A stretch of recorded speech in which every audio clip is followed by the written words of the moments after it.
she quotes from verses 30 to 36, which is the history that we've just spoken about. And then she says this: scenes similar to those described in these words will take place. We see evidence that Satan is fast obtaining the control of human minds who have not the fear of God before them. Let all read and understand the prophecies of this book, for we are now entering upon the time of trouble spoken of. And then she says this: and at that time Michael shall stand up, the great prince which standeth for the people of thy prince. There shall be a time of trouble that was never. And she quotes Daniel 12, chapter 12, verses 1 to 4. So we've already dealt with this on the first night, but let's go through this here. She says this: 30 to 36 is the history of the rise of papal Rome. I've already shown us that. Then she says this history is going to be repeated. Remember what we said, papal Rome's history is in two phases, 31 to 35, then 36 to 39. Remember that? She's spanning from 30 to 36, which includes the second part of papal Rome. So if I do papal Rome like this, okay, up to verse 39, this was papal Rome 1, papal Rome 2. Remember that? This history here is the same history here. With persecution against God's people, persecution against the religion or against God. Yes? So you can understand why when she quotes and she says, much of the history will be repeated and seen similar to this, she doesn't take us from verse 30 to 39. She doesn't need to, because verses 36 to 39 are simply a repeat of verses 30 to 36. Or 31, should I say. When he actually comes into power. It's a repeat. So that explains why she's only quoting this part of the history, not all of it. That's an important tool to understand when people start coming up with erroneous views of what happens in this history. Okay, because if you deal with this history, you get stuck with this statement from Spirit of Prophecy. Of 31 to 35. I think the significance of verse 30 to 36 is that in verses 40 to 45, Rome descends to power again. So we look more against the Jews today, but she descends in today's world to power once again. Okay. Subject to verse 30 to 36. I'm going to stop you because you're not asking a question. You're correct in what you're saying. The point I want to make is that there are many erroneous views of Daniel 11, and one of the structures that you have is this repeated history. And if you use that quote that we have from Spirit of Prophecy and factor that in, you can deal with the arguments that come in this history here from 36 to 39, because there are people who tell you, okay, in verse 36, and we're hopefully going to get to that, we go to Uriah Smith's work. What does it say in verse 36? Let's read verse 36. He says, the first part of verse 36 says this: and the king. It says, and the king. Yeah? The king. If you go to Uriah Smith's work, and not only him, but many other commentators, they refuse that and say it's not the, they say a. And the reason why they want to make it a king, because they want to make from verse 36 and up to, even into verse 40 to 45, but at least up to verse 39, as a different power from that presented in verse 35. Does everybody know that or understand that? Let me tell you the reason why they do that. If you go to verse 35, it says, the last part of the verse, it says, and some of them of understanding shall fall to try them and to purge and to make them white, even till the time of the end, because it is yet for an appointed time. The time of the end is spoken in verse 35 is the same time of the end in verse 40. So what people do is they say 35, you go straight up to verse 40, and the history from 36 onward is a different history. It's talking about something different.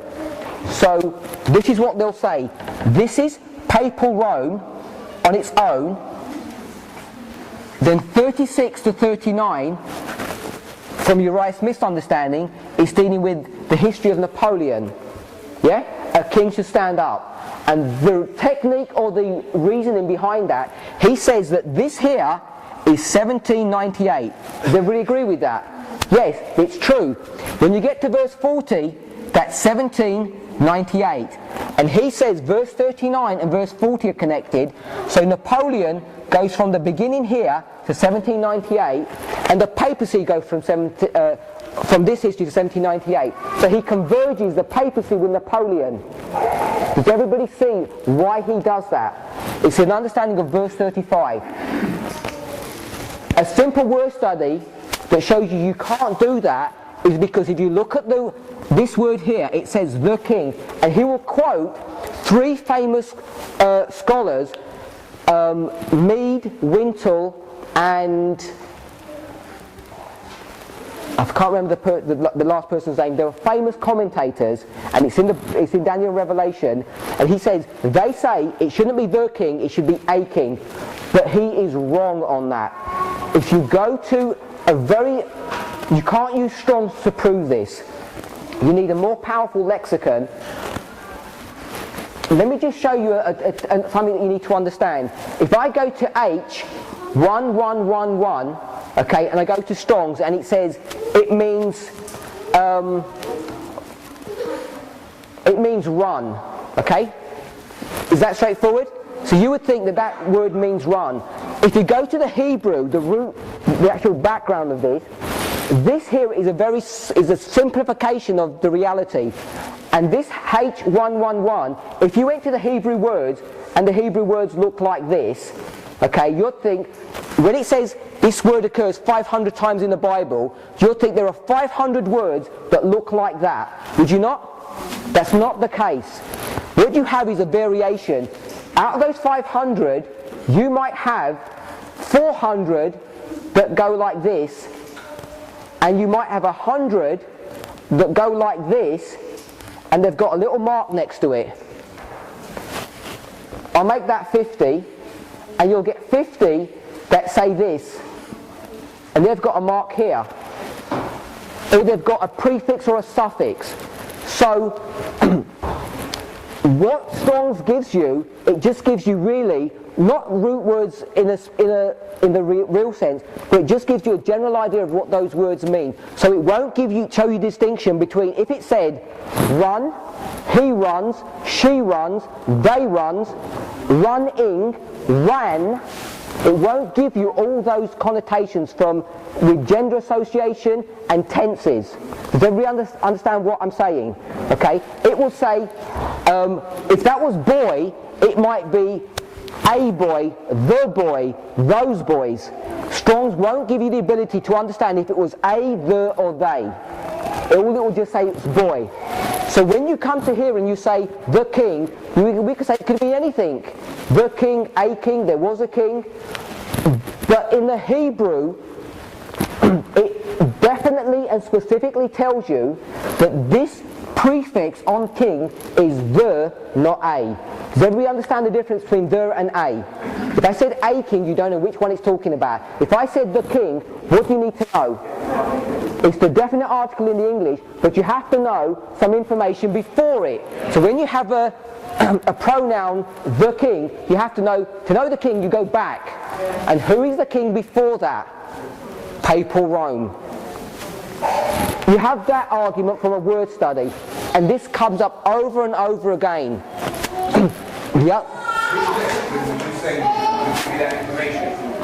You need to go to, I'll discuss that afterwards, because I don't know the exact name of it off the top of my head. The other point that you need to do is when your Spirit of Prophecy quote comes in, what verse does she end in? Verse 36. She ties in verse 36 together with the preceding verses 31, 32, 33, up to 35. So she says 36 and 35 are connected. So those people who you meet who say, Ellen White says this book is God's helping hand so that everything in it is correct, and then you go on to Napoleon, and then you go on to Turkey, and so forth, you have a Spirit of Prophecy quote that shows you that that cannot be, because she lines up 36 with verse 35, and she locks them together, showing you that verse 36 is talking about the same power as verse 35. Could everybody see the two arguments that you have? The word study, it is definitely there. It's talking about the same king, and Ellen White says 36 is attached to verse 35. Yeah, and to confirm that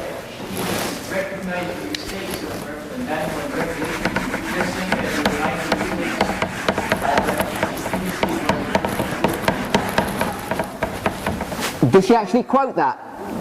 I read that she was saying we should correct Daniel and Revelation because people always take our publications untrustworthy, lessen their confidence in our publications, but she, at the same time, did not, she recognized that the writings will contain errors. She said that we remind of course, it's important. From my understanding, most people would defend that by saying there were like historical dates or there was minor issues. Very similar to the issue of the charts, that there are some mistakes on the charts which weren't addressed, and people will rebuff that argument with the issue of mistakes, and they'll say, well, this is a major mistake, and so she wouldn't be referring to something like this. So I'm going to skip verse. Yesterday at the break. Okay, Shu, do you want a break?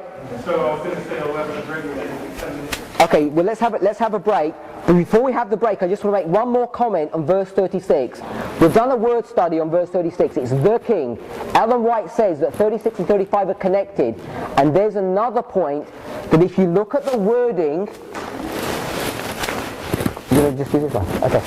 If you look at the wording of who this king is, it says he shall do according to his will, he shall exalt himself, he shall magnify himself above every god, and speak marvelous things against the God of gods, till the indignation be accomplished. The indignation being accomplished is 1798 in verse 36. It's clearly that what it's talking about.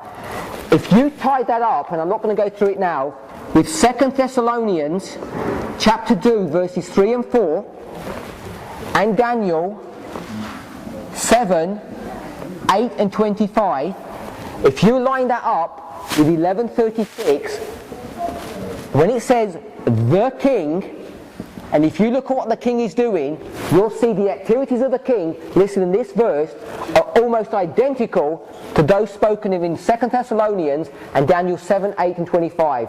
And we know who 2 Thessalonians is, don't we? We know it's the papacy. Daniel 7, 8 and 25, again he's talking about the papacy or the little horn here. Verse 8 and verse 25. So there are three tools that you have to show clearly that verse 36 is a continuation.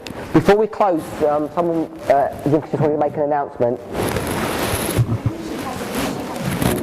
Oh, she's got one.